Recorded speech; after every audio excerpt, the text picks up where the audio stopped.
Hello everyone and good evening. Welcome to Think SSC. आप सभी का थिंक एसएससी की एप्लीकेशन पे बहुत बहुत स्वागत है। सो आ जाइए लाइव पर अपनी आज की क्लास स्टार्ट करते हैं।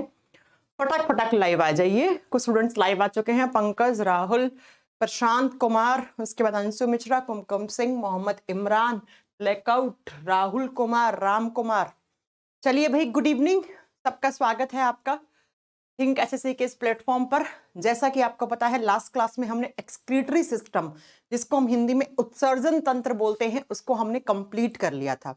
एक्सक्रीशन क्या होता है, कितने टाइप से होता है, हमारे बॉडी का एक्सक्रीटरी सिस्टम कैसे काम करता है, किडनी कैसे काम करती है, कैसे किडनी ब्लड को फिल्टर करके उसमें से यूरिन यानी कि पेशाब को बना देती हैं, ये सारी चीजें हमने लास्ट क्लास में पढ़ ली थी। अब जो आज हमें जो चैप्टर स्टार्ट करना है, that is respiratory system. Hindi में इसको बोलते हैं श्वसन तंत्र, सांस लेने वाला तंत्र। आम भाषा में तो ऐसे ही समझोगे। हमारे बॉडी में एक क्या है, रेस्पिरेटरी सिस्टम है जो रेस्पिरेशन की प्रोसेस करवाता है।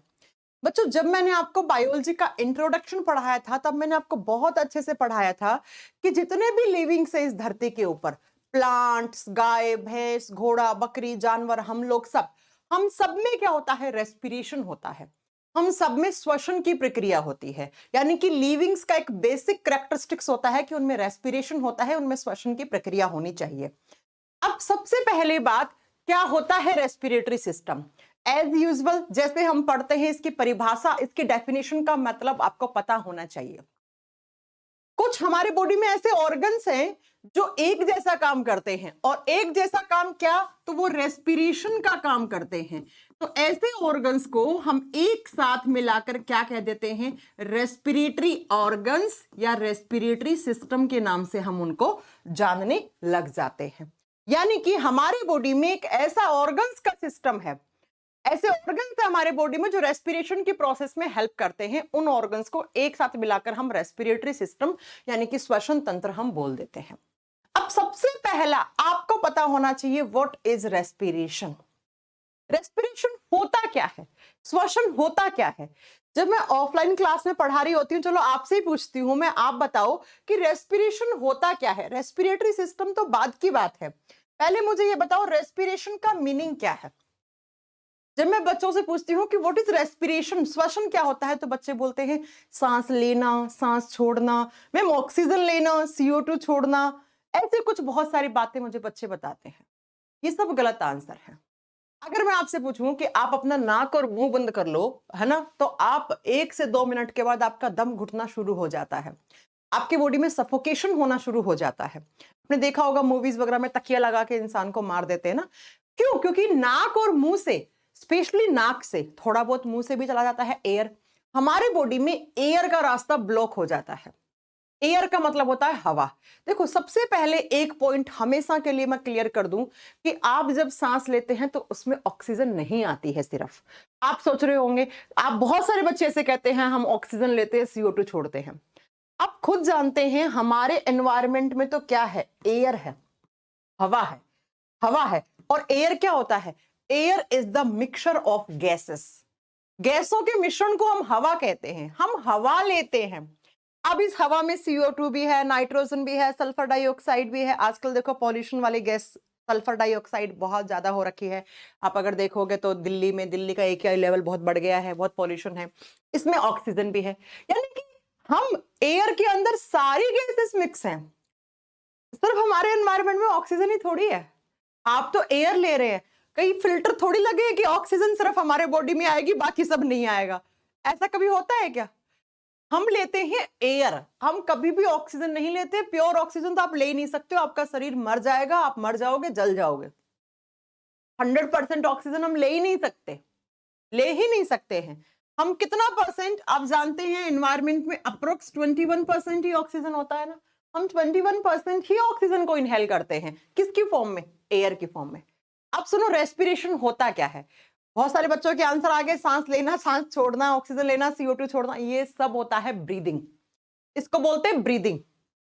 रेस्पिरेशन का अलग मीनिंग होता है। ब्रीदिंग का मतलब जो आप सांस लिया, छोड़ा, चाहे आप ऑक्सीजन ले रहे हो, एयर ले रहे हो, CO2 छोड़ रहे हो, जो भी व्हाटएवर, इसको ब्रीदिंग बोलते हैं, इसको ब्रीदिंग बोलते हैं। रेस्पिरेशन क्या होता है वो सुनो ध्यान से मेरे से, ठीक है। आज के बाद कोई आपसे पूछे ना कि रेस्पिरेशन क्या होता है, तो जब मैं अभी पढ़ाने वाली हूँ 10 मिनट में, ये आंसर करना है ना। चलिए, वो बात अलग है, आप मूवीज वगैरह में सुनते हैं कि तुमसे मिलने के लिए मुलाकात जरूरी है। मुलाकात नहीं, ऑक्सीजन, एयर जरूरी होती है ना। तुमसे जिंदा रहने के लिए एक मुलाकात जरूरी होती है। जिंदा रहने के लिए मुलाकात नहीं, जिंदा रहने की हमें ऑक्सीजन चाहिए होती है। और ये ऑक्सीजन हमें कहां से मिलती है? एयर, हवा से मिलती है। अब सुनो, होता क्या है रेस्पिरेशन, बड़ा ध्यान से सुनना, यहां से बहुत सारे क्वेश्चन आएंगे, फिर आप बोलोगे मैम कैसे क्वेश्चन आ गए एग्जाम में। एयर, एयर कहां से लेते हो आप? हवा, हवा, आप एयर लेते हो, हवा लेते हो, ऑक्सीजन बिल्कुल भी नहीं लिखना है। Air is the mixture of gases. आपने हवा ली, ये हवा कहां से? नोज से एंटर करती है, नाक से। ये जो नाक है ना हमारी, ये नाक के जो दो द्वार है, इनको नोस्ट्रिल्स कहा जाता है। यहां से एयर एंटर करती है और नाक से एंटर करके कहां जाती है? तो इस एरिया से होती हुई ये आपके गले में, और गले में होता है आपका पाइप, जिस पाइप को बोलते हैं हम wind pipe. Wind pipe, Hindi में बोलते हैं श्वास नली या वायु नली, सांस वाली नली। देखो, एक खाने वाली नली होती है ना, और एक क्या होती है? एक श्वास नली होती है। तो एयर कहां से? नाक से आपने एंटर करवाई, नाक से हवा प्रवेश करी, नाक से कहां गई? हमारे गले में एक पाइप होता है जिसको विंड पाइप, और इस विंड पाइप को हम नाम देते हैं ट्रैकिया। जैसे हमने, याद करो, फूड पाइप को क्या नाम दिया था? ईसोफेगस। वैसे ही विंड पाइप को हम ट्रैकिया कहते हैं। तो ट्रैकिया में आ गई। अब ये ट्रैकिया इस एयर को कहां छोड़ती है? आपके बॉडी में दो आपके हेल्दी से लंग्स हैं, फेफड़े, फेफड़ों में छोड़ देती है ये हवा। फेफड़े कितने होते हैं? दो होते हैं बच्चा, एक लेफ्ट लंग, एक राइट लंग। इस तरीके से आपके दो फेफड़े होते हैं। अब फेफड़ों में क्या होता है? फेफड़ों में होता है खून बच्चा। बिल्कुल, फेफड़ों की सेल्स के पास रहता है ब्लड। ब्लड का मतलब होता है खून। खून कितना होता है हमारे बॉडी में? ऑन एन एवरेज 4 से 5 या 5 से 5.5 6 लीटर तक खून होना चाहिए। खून आ गया। अब देखो, अभी तक इस ब्लड में यहां से क्या आ रही है? एयर आ रही है। एयर आई आई आई, ये एयर आने का रास्ता है कहां तक? ब्लड में। अब जैसे ही खून के पास ये एयर जाती है ना, मैंने कहा air is the mixture of gases. इस हवा में सारी गैसें हैं, जो आप लोगे वो सारी गैस हैं। CO2, आपका कार्बन मोनोऑक्साइड भी होगी, सल्फर डाइऑक्साइड भी होगी, नाइट्रोजन भी होगी, सारी गैस है इसके अंदर। लेकिन बच्चों, हमारे खून में जो लाल कलर होता है खून का, वो किसकी वजह से? हीमोग्लोबिन की वजह से। अब ये जो खून में हीमोग्लोबिन है ना, वो इस एयर में से सिर्फ और सिर्फ अपने साथ किसको जोड़ लेता है? सिर्फ और सिर्फ ऑक्सीजन को जोड़ लेता है। आई हवा थी, लेकिन उस हवा में से जो 21% आपने ऑक्सीजन लिया, उस ऑक्सीजन को हमारे खून में हीमोग्लोबिन, हीमोग्लोबिन ऑक्सीजन को जोड़ लेता है। हीमोग्लोबिन अपने पास ऑक्सीजन को रख लेगा। अब बाकी सारी गैसेस हमारे किसी काम की नहीं है। बाकी सारी गैसेस यहीं से होती हुई वापस, ये लो नाक, और नाक से आप जब सांस छोड़ोगे तो उसमें ये सारी गैसें चली जाएंगी ना, आउट हो जाएंगी ना यहां से।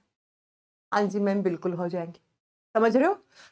सांस लिया, एयर आई, फेफड़ों की सेल्स के पास खून है, उस खून में ऑक्सीजन जुड़ गया उस एयर में से हमारे खून के साथ। बाकी सांस छोड़ा, जितनी भी सारी गैसें ली थी, चाहे CO2, नाइट्रोजन, कोई भी गैस लिया आपने, वो सारी आपकी वापस बाहर आ गई। अब क्या होता है? ये ऑक्सीजन, ऑक्सीजन किस में घुल गया? खून में। खून तो सारा दिन घूमता रहता है, 24 घंटे 7 दिन, हर एक बॉडी ऑर्गन के पास, हर एक सेल्स के पास खून घूमता रहता है।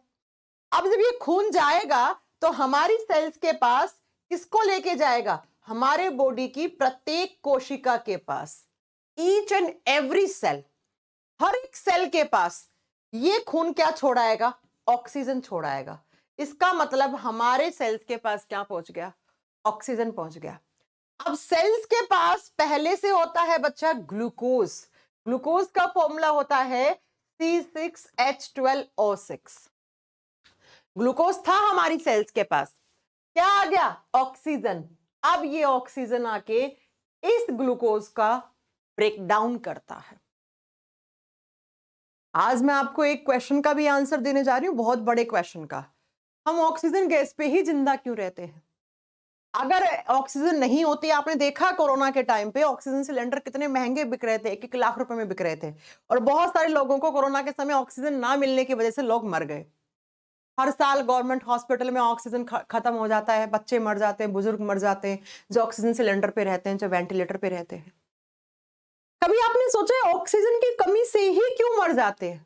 भाई एनवायरमेंट में नाइट्रोजन बहुत है, ले लो ना नाइट्रोजन, CO2 ले लो ना, इतनी सारी गैस तो है, ऑक्सीजन पे क्यों जिंदा रह रहे हो आप? ऐसा क्या है इस ऑक्सीजन में, कभी सोचा है आपने?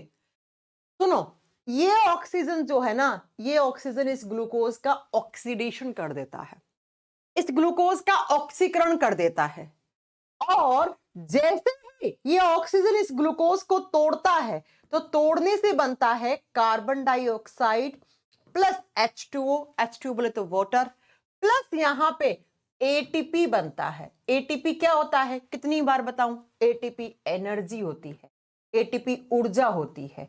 हमारे शरीर में जो ऊर्जा होती है उसको हम ATP नाम दे देते हैं, एडिनोसिन ट्राइफॉस्फेट का नाम दे देते हैं हम उसको। अब मैंने कहा ऑक्सीजन पर ही क्यों जिंदा रहते हो? भैया ऑक्सीडेशन सिर्फ और सिर्फ ऑक्सीजन गैस ही करवाती है, और किसी गैस में इतनी हिम्मत नहीं है कि वो इस ग्लूकोज को तोड़ दे, इस ग्लूकोज को बर्न कर दे, इसको जला दे, इसका ऑक्सीडेशन कर दे। और जब किसी गैस में हिम्मत नहीं है, तो इसका मतलब यहां पर ATP बनाने की हिम्मत किसी भी गैस में नहीं है, यानी कि ऊर्जा बनाने की हिम्मत और किसी गैस में नहीं है। और आप फिजिक्स में पढ़ते, बिना एनर्जी के कोई काम नहीं होता। अगर आपके बॉडी में एनर्जी नहीं मिली, आपकी सेल्स को एनर्जी नहीं मिली, क्या आपकी सेल्स काम करेंगी? नहीं ना। सेल्स काम नहीं करेंगी तो टिश्यूज काम नहीं करेंगे, टिश्यूज काम नहीं करेंगे तो आपके ऑर्गन्स काम नहीं करेंगे, धीरे धीरे सारे ऑर्गन्स आपके खराब होना शुरू हो जाएंगे, आपका दम घुटेगा और आप मर जाओगे बिना ऑक्सीजन की कमी से। फड़फड़ाओगे आप बहुत, 5-6 मिनट तक फड़फड़ाओगे बहुत तेज वाले, कि कोई तो दे दो ऑक्सीजन, कोई तो दे दो। देखा ना अस्थमा वाले पेशेंट को, अगर वो इनहेलर नहीं मिलता तो कैसे फड़फड़ाते हैं वो, है ना? तो मैंने कहा रेस्पिरेशन होता क्या है, अब सुनना बहुत ध्यान से, रेस्पिरेशन क्या होता है? एयर का हमारी नाक से एंटर करना, हवा का हमारी नाक के थ्रू क्या करना? प्रवेश करना।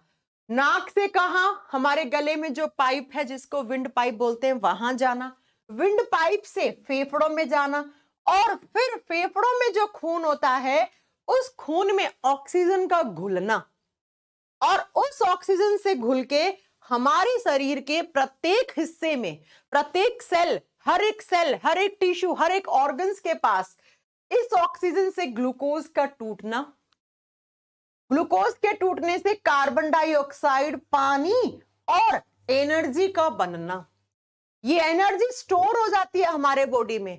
पानी आप जानते हैं 70% हमारा शरीर पानी से ही बना हुआ होता है। अब इस कार्बन डाइऑक्साइड की कोई जरूरत नहीं है भैया, ये कार्बन डाइऑक्साइड ऐसे ही इसी रास्ते से होती हुई नाक से बाहर निकल जाएगी जब आप सांस छोड़ोगे तो। इसका मतलब मैम, जब हमने सांस ली तो उसमें एयर ली, और एयर में से ऑक्सीजन को हमारे बॉडी में काम में ले लिया। क्या काम? ग्लूकोज को तोड़ लिया, और ग्लूकोज के टूटने से कार्बन डाइऑक्साइड, पानी और साथ में क्या बना? एनर्जी बनी। एनर्जी, ऊर्जा, हमारी सेल्स, हमारा ऑर्गन, ये मैंने कहा ना मशीन है एक, ये शरीर आपका मशीन है। मशीन तेल मांगती है, डीजल मांगती है, इंजन डीजल मांगता है, पेट्रोल मांगता है, केरोसिन मांगता है, तो आपका बॉडी क्या मांगता है? एनर्जी मांगता है। बिना एनर्जी के इस शरीर को काम नहीं करवा सकते आप खुद सोचो, 5 दिन आपको डेंगू मलेरिया हो गया, आपने खाना नहीं खाया, एनर्जी कितनी कमजोर हो जाता है आपका शरीर, दुबला पतला हो जाओगे आप, है ना? तो बच्चा, इस प्रोसेस को कहते हैं रेस्पिरेशन। तो आज के बाद कोई आपसे पूछे रेस्पिरेशन होता क्या है, तो ये बिल्कुल मत कहना सांस लेना, सांस छोड़ना, ऑक्सीजन लेना, CO2 छोड़ना। मैंने कहीं पे नहीं लिखा कि हम ऑक्सीजन लेते हैं, मैंने साफ साफ लिखा है कि हम तो एयर लेते हैं भैया। हम तो क्या लेते हैं? एयर लेते हैं। और एयर में क्या लेते हैं हम? एयर के फॉर्म में हम ऑक्सीजन लेते हैं। तो रेस्पिरेशन का मीनिंग समझ में आ गया? इस ऑक्सीजन से ग्लूकोज का टूटना, टूटने से कार्बन डाइऑक्साइड, पानी और एनर्जी का बनना।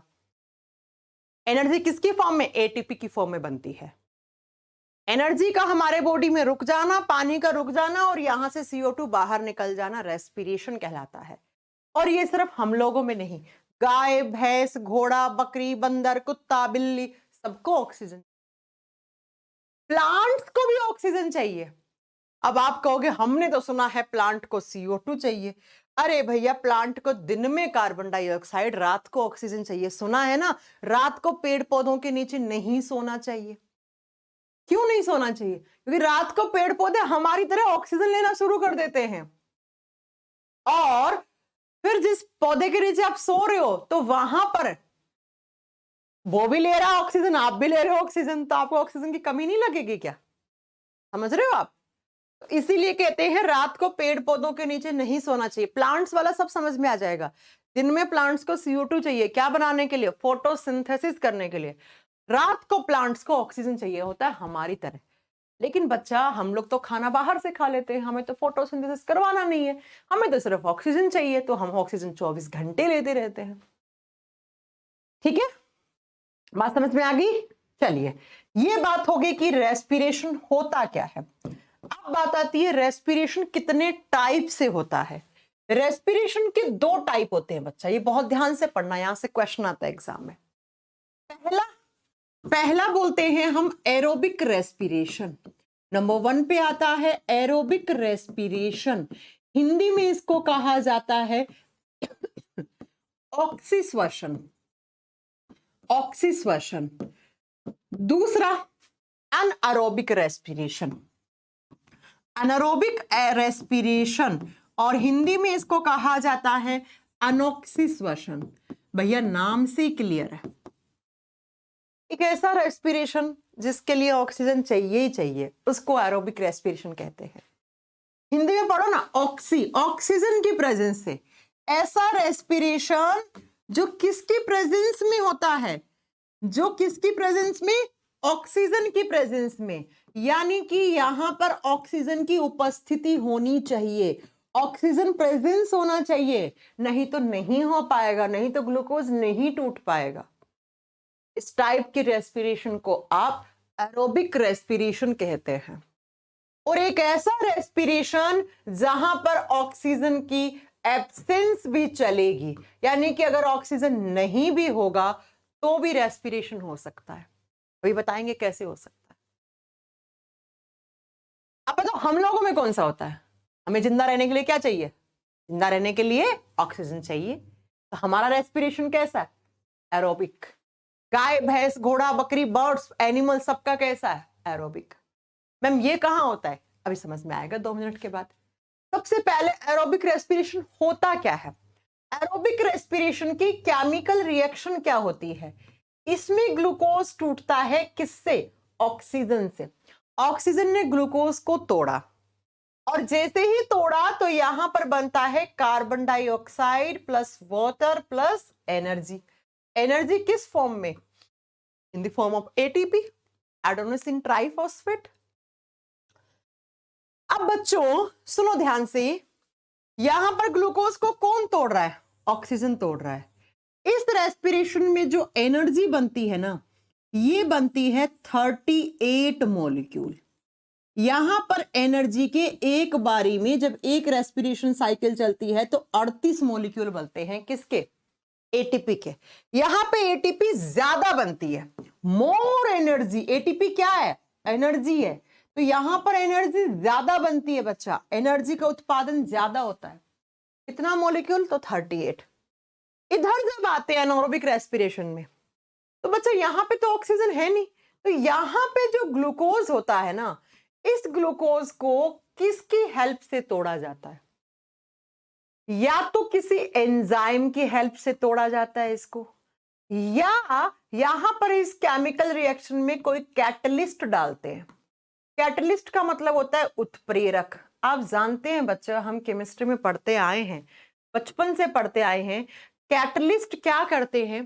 किसी भी केमिकल रिएक्शन की रेट को फास्ट कर देते हैं, उसे जल्दी जल्दी करवा देंगे, है ना। तो ऐसा रेस्पिरेशन जिसमें ऑक्सीजन की हेल्प नहीं चाहिए आपको, वो किसी एंजाइम की हेल्प से भी ग्लूकोज तोड़ सकता है, जहां पर कोई कैटलिस्ट भी ग्लूकोज को तोड़ सकता है। और जब टूटता है तो यहाँ पे क्या क्या बनेगा, यहाँ पे या तो बनेगा पाइरुविक एसिड, हिंदी में बोलते हैं पाइवुरिक अम्ल, ये एग्जाम में क्वेश्चन आता है, इसको स्टार कर लेना। या यहाँ पे बनेगा बच्चा इथेनॉल। इथेनॉल, इथेनॉल का मतलब शराब। शराब ऐसे ही बनाई जाती है, अभी थोड़ी देर के बाद समझाएंगे आपको शराब कैसे बनती है। या यहाँ पे क्या बनता है, या यहाँ पे लैक्टिक एसिड बनता है, लैक्टिक अम्ल। और इन तीनों के साथ CO2 प्लस ATP। लेकिन बच्चों यहां पे जो ATP बनती है, यानी कि यहां पे जो एनर्जी बनती है ना, ये एनर्जी लेस होती है, लेस एनर्जी। यहां पे जो ऊर्जा बनती है वो कम बनती है। और कितनी कम, तो सिर्फ 2 मॉलिक्यूल बनते हैं, ATP के 2 अणुओं का ही उत्पादन होता है। अब जरा समझते हैं थोड़ा सा इसको। भाई इसको समझने की कोई जरूरत ही नहीं है, यहाँ पे तो ऑक्सीजन तोड़ेगा, ऑक्सीजन ने तोड़ा तो अच्छी भरपूर मात्रा में बढ़िया यहाँ पे एनर्जी मिल गई। ठीक है, सबसे पहले यहाँ एनर्जी ज्यादा क्यों बनी, क्योंकि यहाँ पे ये ग्लूकोज 100% टूटता है। ये कंप्लीट तरीके से इस ग्लूकोज का कंबस्टन हो जाता है, कंप्लीट तरीके से ये ग्लूकोज का कंबस्टन होता है। कंबस्टन का मतलब होता है दहन होता है। यहां पे ये ग्लूकोज पूर्ण तरीके से टूट जाता है, पूर्ण दहन होता है, कंप्लीट कंबस्टन हो जाता है। यहां पे ये ग्लूकोज पूरा नहीं टूट पाता है बच्चा, आधा पूरा टूट पाता है। क्यों? क्योंकि आप किसकी हेल्प से तोड़ रहे हो भैया, एक तो ऑक्सीजन जलाए, एक एंजाइम जलाए, फर्क होता है। तो यहां पे होता है इनकम्प्लीट। एग्जाम का क्वेश्चन आता है किस टाइप के रेस्पिरेशन में ग्लूकोज पूरे तरीके से नहीं जलता, और किस टाइप के केमिकल रिएक्शन में या किस टाइप के रेस्पिरेशन में ग्लूकोज पूरे तरीके से जल जाता है। यहां पे ग्लूकोज का पूरे तरीके से दहन नहीं होता है, अपूर्ण दहन रहता है। पूरा ग्लूकोज नहीं टूटा तो भैया एनर्जी भी तो पूरी नहीं बनेगी ना, कमी बनेगी ना। इधर पूरा टूट गया तो पूरी मिल जाएगी। ठीक है, अब सुनो, एग्जाम में क्वेश्चन आता है एनारोबिक रेस्पिरेशन में बाई प्रोडक्ट क्या बनते हैं, उत्पाद क्या बनता है। वो डिपेंड करेगा आप किस टाइप की केमिकल रिएक्शन करवा रहे हो। अगर आप शराब बना रहे हो तो इथेनॉल बनेगा। ठीक है, अगर बहुत ही ना के बराबर यहां पर एंजाइम कैटलिस्ट डाले तो भैया लैक्टिक एसिड बनेगा, और सही मात्रा में कैटलिस्ट एंजाइम ऐड कर दिए तो पाइरुविक एसिड मिलता है। इसका मतलब मैम हमें ये लिखना है कि जब कभी भी एनारोबिक रेस्पिरेशन होता है तो उसके बाई प्रोडक्ट की फॉर्म में पाइरुविक एसिड, इथेनोइक एसिड जिसको इथेनॉल भी कहते हैं, जिसको पीने वाली शराब भी कहते हैं, और लैक्टिक एसिड। बिल्कुल सही सुना आपने।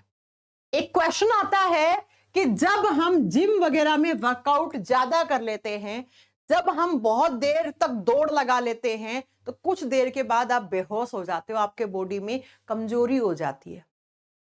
क्यों?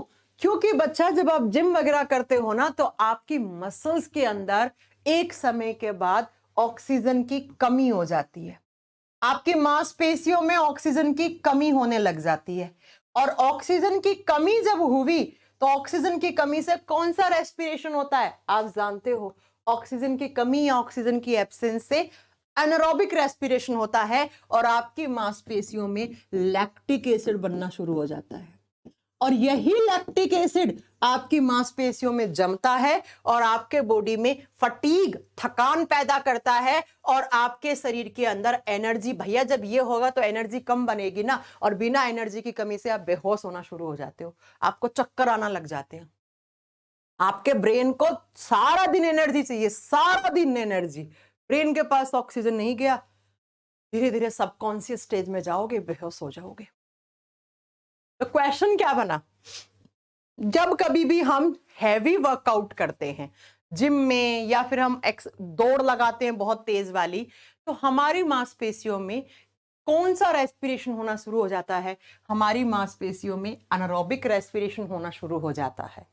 और जिसके परिणाम स्वरूप हमारे मांसपेशियों में लैक्टिक एसिड बनना शुरू हो जाता है और इस लैक्टिक एसिड का जमाव होगा और जमाव से आपकी मसल्स में फैटिग हो जाएगा। फैटिग का मतलब होता है थकान, और धीरे धीरे आपके बॉडी में एनर्जी की कमी और आप बेहोश हो सकते हो, आपको चक्कर आके आप गिर सकते हो।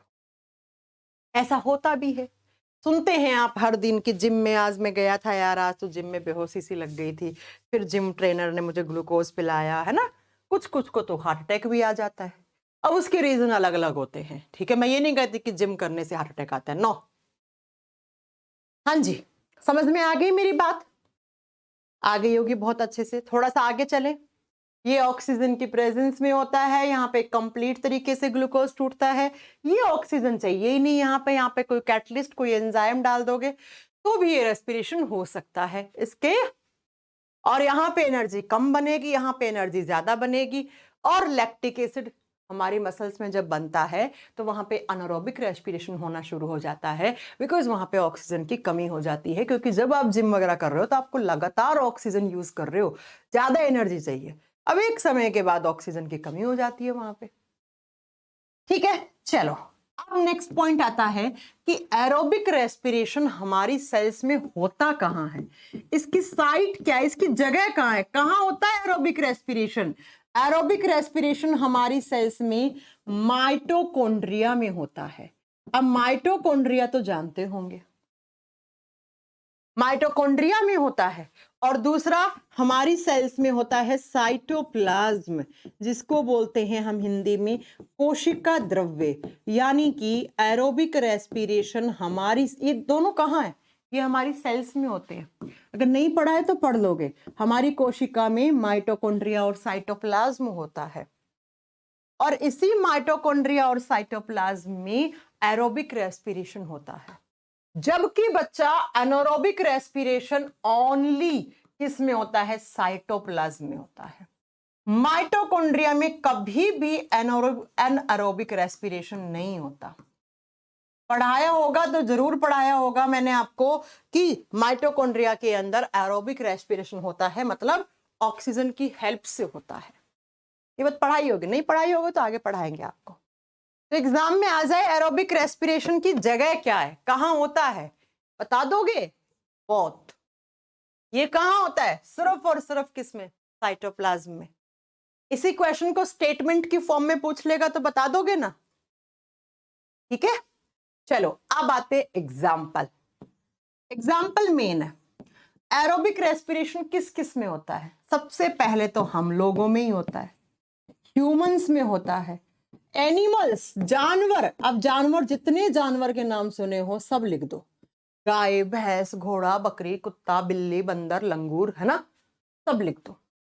उसके साथ लिख दो बर्ड्स, पक्षियों में। हाँ जी बच्चा, पक्षियों को भी ऑक्सीजन चाहिए जिंदा रखने के लिए। इन सबके अंदर कैसा, हाँ, सांप, छिपकली, कुत्ता, बिल्ली सब लिख देना यहाँ पे। एनिमल्स के अंदर तो सब आ गया है, सांप, छिपकली, कुत्ता, बिल्ली, कबूतर, बंदर, मोर, लंगूर, सब यहाँ पे एग्जाम्पल लिख देना। और एग्जाम्पल लिख देना प्लांट्स में भी होता है, पेड़ पौधों में भी होता है। थोड़ा सा हमसे डिफरेंट होता है, बता देंगे आपको आगे, लेकिन होता तो है। अब आइए जरा, इसके एग्जाम्पल कोई नहीं पूछता, बहुत आसान है। एग्जाम्पल आते एनारोबिक रेस्पिरेशन के एग्जाम्पल बताओ, इसके उदाहरण पूछता है बच्चा एग्जाम में। सबसे पहला लिख दो, एनारोबिक रेस्पिरेशन फंगी में होता है। कवक जानते हो ना, कवक या फफूद, उसके अंदर एनारोबिक रेस्पिरेशन होता है। दूसरा लिखो यहाँ पे, आपने जितने भी बैक्टीरिया के नाम सुने हैं उन सारे बैक्टीरिया में एनारोबिक रेस्पिरेशन होता है। उन सारे जीवाणुओं में अनोक्सी श्वसन होता है, सब लिख दो। ये सारे मोस्ट इंपॉर्टेंट है, एग्जाम्पल बहुत आते हैं एग्जाम में। नेक्स्ट लिखो, नेक्स्ट लिखो, outer covering of seeds, outer covering of seeds, जो बीज होते हैं ना उनके बाहरी आवरण में। लिखो, बीजों के बाहरी आवरण में। आउटर कवरिंग ऑफ सीड्स, बीजों के बाहरी आवरण में। और नेक्स्ट मैं लिखने जा रही हूं हमारी मसल्स में।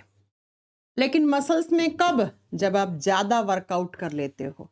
हमारी मांसपेशियों में भी होना शुरू हो जाता है, मांसपेशियों में, मसल्स में। कब? जब बहुत ज्यादा ऑक्सीजन की क्या हो जाए, कमी हो जाए। ओके बच्चों, लिख दिया। नेक्स्ट लिखो dormancy of seeds. Dormancy of seeds. Dormancy of seeds का मीनिंग क्या होता है? एक स्टेज होती है सीड की। आप देखते हो ना, सीड जर्मिनेट हो जाते हैं, अंकुरण हो जाता है बीजों का। अंकुरित देखे ना, स्प्राउट्स खाए होंगे, घर में प्याज ला के रखते हो तो प्याज से हरा प्याज निकल जाता है, लहसुन से हरा हरा निकलने लग जाता है, मतलब जर्मिनेट हो गया वो। जर्मिनेशन से पहले वाली जो स्टेज होती है उसको डोरमेंसी कहा जाता है। खैर आगे आपको सब समझ में आएगा, अभी नहीं आ रहा तो। नेक्स्ट बच्चा सुनो, फर्मेंटेशन प्रोसेस। ये बहुत अच्छा एग्जाम्पल है, इसको स्टार कर लेना। किण्वन की प्रक्रिया में फर्मेंटेशन हमेशा और हमेशा ऑक्सीजन की एब्सेंस में ही होता है। और इसी फर्मेंटेशन से आप बनाते हो अल्कोहल, शराब बनाते हो। यानी कि शराब जिस प्रोसेस से बनती है उसको फर्मेंटेशन कहा जाता है। उसको फर्मेंटेशन, उसको किण्वन की विधि कहा जाता है। कभी देखिए आपने शराब कैसे बनती है? सबसे पहले सुन लो, शराब भी दो टाइप की होती है। जो पीने वाली होती है that is ethanoic acid, that is ethanol. जो कच्ची शराब होती है वो मिथेनोइक एसिड होता है, वो मिथेनॉल होता है। आप केमिस्ट्री में पढ़ोगे, वो CH3OH होता है। पीने वाली C2H5OH होती है। ठीक है, मैं पीने वाली शराब की बात कर रही हूँ, मैं कच्ची शराब की बात नहीं कर रही हूँ। ठीक है, वो जहरीली होती है, वो पी लोगे तो आप मर जाओगे, है ना। अब सुनो जरा, शराब कैसे बनती है? शराब बनती है जूस वगैरह, जैसे फ्रूट्स जिसके अंदर ग्लूकोज होता है, जैसे अंगूर में काफी ग्लूकोज होता है। ग्लूकोज को यानी अंगूर वगैरह को सड़ाया जाता है। सड़ता कब है? जब उसको कवर कर दोगे प्रॉपर तरीके से टैंक को, यानी कि वहां पे ऑक्सीजन नहीं आनी चाहिए। क्यों? क्योंकि आपको क्या करवाना है? अनारोबिक रेस्पिरेशन करवाना है, तभी इथेनोइक एसिड बनेगा। अगर ऑक्सीजन मिल गई तो फिर समझ लेना क्या बनेगा, फिर शराब नहीं बनेगी। इसलिए शराब जब भी बनती है हमेशा बहुत ऐसे टैंक को, बहुत टिन का टैंक होता है और उसको पूरा कवर किया जाता है, अगर आप कभी देखोगे तो, है ना। अब क्या होता है, इस ग्लूकोज को, ये सड़े हुए जो अंगूर हो गया, और भी एप्पल से भी बनती है, बहुत सारे, मतलब ऐसे सारे फ्रूट्स जिनमें ग्लूकोज होता है। एप्पल की शराब भी होती है, ऑरेंज की भी होती है, सबकी होती है जिसके अंदर ग्लूकोज वगैरह होता है। और फ्रूट्स में लगभग सब में ग्लूकोज फ्रक्टोज पाया जाता है। अब क्या किया आपने, ये सारा चीज मिक्स करके एक टैंक में फिल कर दी और टैंक को पूरा कवर कर दिया। ठीक है, और उस टैंक में डाल दिया ईस्ट। ईस्ट कितने लोग जानते हैं? खमीर। खमीर, खमीर बोलते हैं इसको हिंदी में।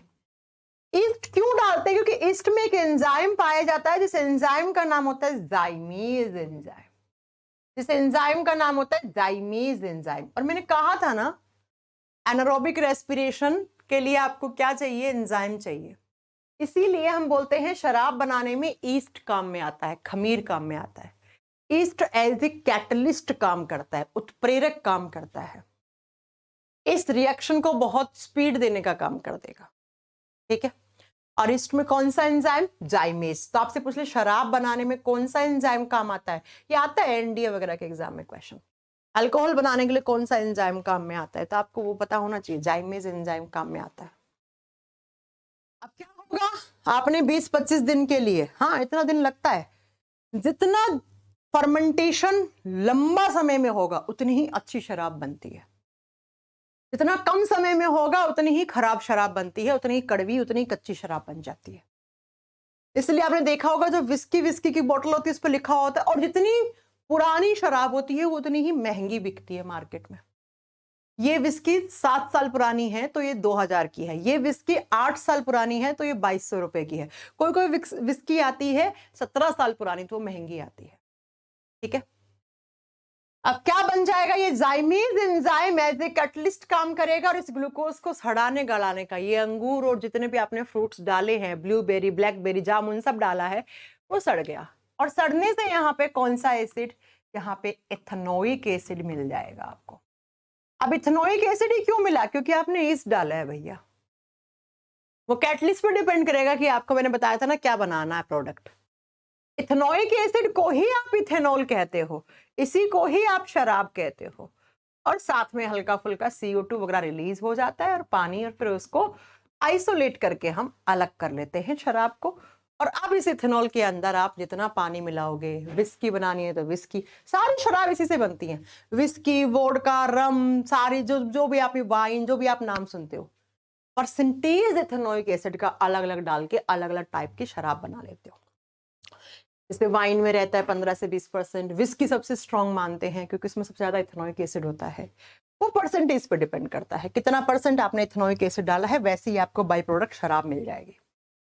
ये एग्जाम का क्वेश्चन था। आप सोचो कि मैम कैसा टॉपिक पढ़ा रही है, भैया एग्जाम में आते हैं क्वेश्चन यहां से, तो पढ़ाना पड़ेगा आपको। ठीक है बच्चों, तो ये सारे एग्जाम्पल देखना क्या क्या हमारी मांसपेशियों में, किसी भी कवक में, किसी भी जीवाणु में शराब बनाने के लिए, फर्मेंटेशन प्रोसेस के लिए, और बीजों की जो डोरमेंसी स्टेज होती है उसमें, इन सब में अनएरोबिक रेस्पिरेशन होता है, इन सब में अनॉक्सिसवर्शन होता है। ठीक है बच्चों, ये एग्जाम्पल है और ये बहुत मेन है, ये एग्जाम में आते हैं। शराब कैसे बनती है, कौन सी प्रोसेस से बनती है, कौन सा एंजाइम डलता है, कौन सा एसिड बनता है, किस एसिड से शराब बनती है, किस एसिड से। हाँ, ये इथेनोइक एसिड का फॉर्मूला यहाँ पे C2H5OH होगा, ये शराब, और साथ में ये H2O CO2 बन गया। ATP तो बनेगी लेकिन कम बनेगी क्योंकि एनारोबिक रेस्पिरेशन है। ठीक है, तो आज आपने क्या क्या पढ़ लिया? आपने पढ़ा रेस्पिरेशन होता क्या है, उसका मीनिंग क्या है, और रेस्पिरेशन कितने टाइप का होता है।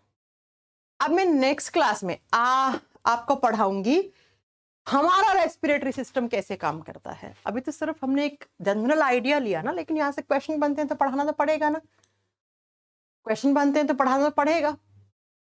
ठीक है बच्चों, आज के लिए इतना ही है आपके लिए। अब मैं आज जल्दी क्यों छोड़ रही हूं, आप सब जानते होंगे आज फास्ट है मेरा, है ना, आज करवा चौथ है, तो अभी मेरे को पूजा वूजा करनी है, जाना है, तो फास्ट में मैंने इतना पढ़ा दिया, वही बहुत है, 41 मिनट। ठीक है बच्चों, फिर कल मिलते हैं आपसे। 2 क्लास के बाद ये चैप्टर मेरी तरफ से फिनिश होना चाहिए, 2 क्लास में। इस वीक में चैप्टर को खत्म कर लेंगे, इस वीक में अपने 2 इंपॉर्टेंट चैप्टर खत्म हो जाएंगे, एक्सक्रीटरी कर लिया, रेस्पिरेटरी कर लिया। ठीक है, तो आज के लिए इतना रखते हैं, कल मिलते हैं आपसे।